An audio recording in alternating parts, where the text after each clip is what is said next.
Iaravantsika ny namana malala manaraka zao fandarana izao. Faly de faly ny fomam-panahy mifankahita amintsika indray mifanatrika amin'ny alalan'izao fandarana zay ankafizitsika, mahazatra antsika ary tiantsika sy tsy fontsika izao. Lohahevitra androany manao hoe mahery sa osa ara-panahy.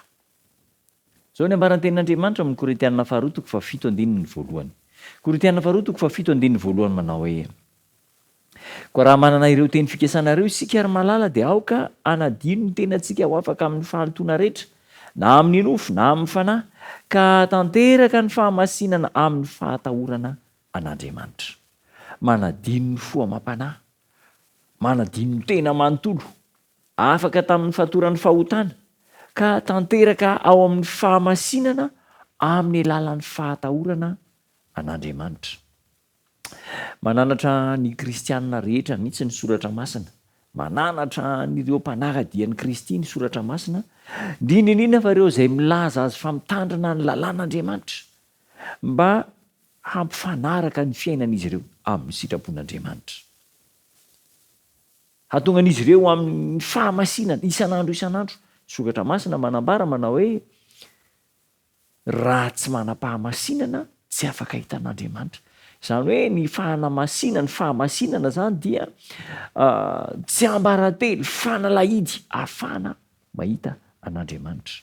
Tsy maintsy masina ny olona anankiray. Ary ny ankabetsahan'ireo izay milaza ny tena no kristianina dia indraindray tsy mahazo sary an-tsaina akory ny hery ara-panahy ho azon'izy ireo, ka mba ahafahany mahazo ny fiainana mandrakizay dia tsy maintsy misy fahafoizan-tena lalina avy ao anaty.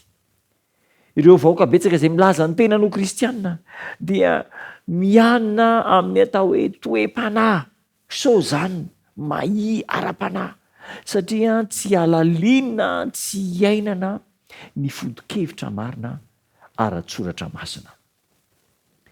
Be dia be nefa ny toro-lalana, tari-dalana, fampianarana, ny soso-kevitra omen'Andriamanitra mba ahatonga antsika hahatratra ny ohatry ny finoana ka ho lehilahy sy vehivavy mahatratra ny ohatry ny finoana miaraka amin'Andriamanitra.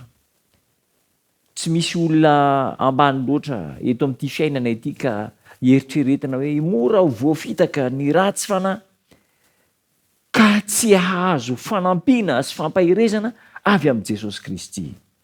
Tsy misy olona mihitsy izay azo heverina na tokony olona heverina fa tsy afaka mandray ny herin'Andriamanitra sy ny herin'i Kristy izay omena maimaim-poana ho azy ireo. Miandry antsika Kristy hitolona sy hitalao aminy, ka izy no analany fitafiana maloto rehetra eo amin'ny fiainantsika, fitafian'ny fahotana, ary anafy antsika kosa ny fahadiovana sy ny fahamasinana izay takian'i Kristy mba ahafahantsika mandova ny fiainana mandrakizay. Vokatr'izany, rehefa mandray an'i Kristy, mitafy an'i Kristy dia izao, afaka mivelatra eo aminy, tsy malazo intsony ny ravina sy ny rantsa, mamoha be ilay vokatra dia itsiza zany fa isika. Ary ao amin'i Kristy dia tanteraka ara-panahy isika. Manana teny fikasana isika ankehitriny ary, fa afaka asorona ny fahalotoana rehetra ka ho tafiny ny herin'Andriamanitra sy ny fahamasinan'i Jesosy Kristy ary ny fahatahorana an'Andriamanitra. Dia hitovy toetra amin'i Kristy isika, eny na dia mbola eto an-tany aza. Ry namana, teny fikasana lehibe zany ho raisintsika, iainantsika, ary ho fiainana mihitsy zany hoe manatratra ny ohatry ny finoana araky ny toerim-panaraka an'Andriamanitra. Ho tahin'ny Tompo ianao, tahin'ny Tompo isika rehetra, hivavaka isika. Tompo tsara misaotra anao zay, fa na dia malemy sy osa ara-panahy aza, dia afaka ny hatanjaka sy ny mahery rehefa miaraka aminao. Tompo, mitolo-batana aminao zay tafio ny herinao, amafiso ny finoanay ary amasino isan'andro zahay. Amin'ny anaranao Jesosy Tompo. Amen.